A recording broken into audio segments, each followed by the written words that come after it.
अस्सलाम वालेकुम। एक अरसे से इस बात का चर्चा हो रहा था कि खान साहब पार्टी की क़यादत मज़ीद नहीं संभाल पाएंगे। क्या पार्टी पर बैन लगा दिया जाएगा? क्या होगा? किस तरीके से होगा? Who will be leading the party? ये एक बड़ा इंपॉर्टेंट क्वेश्चन था। और कल वकला की जो बातचीत हुई उसके बाद जिस तरीके से शेर अफजल मरवत की जानिब से ऐलान किया गया कि अब एक अबूरी तौर पर एक चेयरमैन लाया जाएगा जो कि इंट्रा पार्टी इंतखाबात में हिस्सा लेगा। अब वो बयान तो सामने आ गया, फिर उसके बाद वसीम बादामी के शो में बात भी इस मुतालिक हुई, फिर हमने सुबह भी अपने शो में भी इससे मुतालिक बात की। और एक इम्प्रेशन ये आया इससे कि अब गौहर साहब जो होंगे वो मुमकिन तौर पर पार्टी की क़यादत संभालेंगे। लेकिन सवाल ये बनता है कि इससे पहले कभी ना शाह महमूद कुरैशी साहब को मौका दिया गया, ना सऊद उमर को मौका दिया गया। तो इस बार ऐसा क्या हुआ और किस तरीके से चेयरमैन पीटीआई को बनाया गया?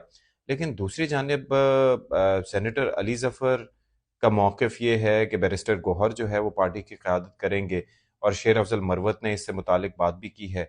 लेकिन दूसरी जानिब पंजोता साहब और उसके साथ-साथ लतीफ़ खोसा साहब ये फरमा रहे हैं कि ऐसा कुछ नहीं है, और बल्कि खान साहब ही पार्टी के सरबराह रहेंगे और वही जो इंट्रा पार्टी इलेक्शंस हैं उसमें हिस्सा भी लेंगे। और फिर दूसरी बात ये भी कही गई कि आपस में एक तज़ाद पाया जाता है। एक चीज़ जो है वो बड़ी इंटरेस्टिंग है कि पीटीआई का जो पेज है उसकी जानिब से भी शेर अफजल मरवत साहब का जो बयान था उसकी तरदीद की गई है।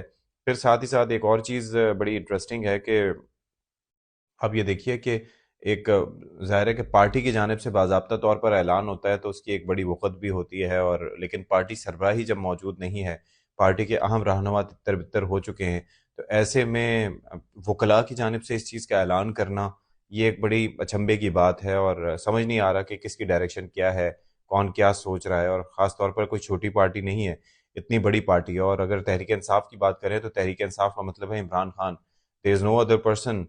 तो अब एक और चीज़ बड़ी इंपॉर्टेंट थी कि कहा यह जा रहा था कि अगर तहरीक इंसाफ इमरान खान की क़यादत में इलेक्शन में हिस्सा लेती है तो उसको बल्ले से दस्तबरदार होना होगा, और अगर बल्ले से दस्तबरदार नहीं होना तो फिर खान साहब को पार्टी की क़यादत छोड़नी होगी।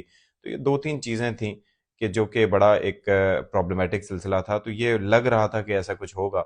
और अब बज़ाहिर ये पासा फेंक दिया गया है। अब क्या होगा, कैसे होगा, एक्सेप्टेंस होगी, नहीं होगी, लेकिन एक तरह से अब लग ये रहा है कि ये जो 8 फरवरी को इलेक्शंस होने जा रहे हैं, इसमें खान साहब जो हैं वो तकरीबन माइनस हो चुके हैं, which is a setback for his party.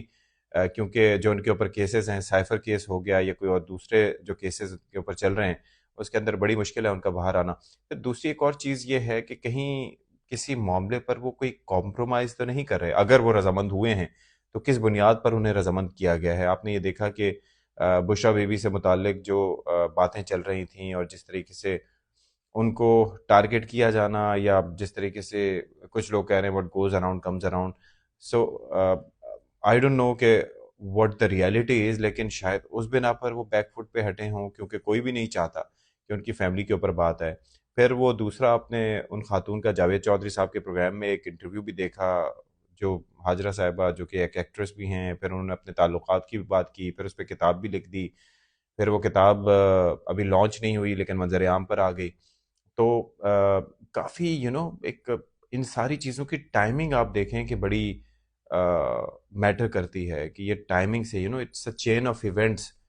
अब उनकी मकबूलियत को वो किस हद तक मुतासिर करता है ये तो समझने से मैं कासिर हूँ, या उसका फ़ायदा क्या होगा, लेकिन एक आपको इम्पैक्ट नज़र आ रहा है। दूसरा, उनकी मकबूलियत को, आपको याद होगा वो आयला मलिक वाली जो ऑडियो सामने आई थी, अगर मकबूलियत को डेंट पहुँचना होता तो उससे पहुँच जाता। उसके अलावा कई चीज़ हैं जिससे उनकी मकबूलियत को डेंट पहुँच सकता था। लेकिन जो उनके फॉलोअर्स हैं, जो उनको पसंद करते हैं, वो कोई भी चीज़ सुनना नहीं चाहते, बल्कि हर चीज़ की खुद से ही वो सफाइयाँ देते रहते हैं। तो मेरा नहीं ख्याल कि उनसे खान साहब की मकबूलियत पे या किसी भी चीज़ पे कोई फ़र्क पड़ेगा, या उनकी फ़ैन फॉलोइंग पे, या जो लोग उनको वोट देना चाहते हैं, या जो लोग उनको इक़्तिदार में दोबारा देखना चाहते हैं, उन पे कोई फ़र्क पड़ेगा। लेकिन बहरहाल उनके पार्टी के, और दूसरी चीज़ ये है कि इंतखाबात होंगे तो उनको क्या ऐसे लोग मिलेंगे जिनको टिकट देकर वो अ, आगे ला सकें? So there are so many questions basically. वो कहते हैं किसी चीज़ पर राय देने के लिए क्लैरिटी होनी चाहिए। There is no clarity, there is no certainty. Let's see what happens.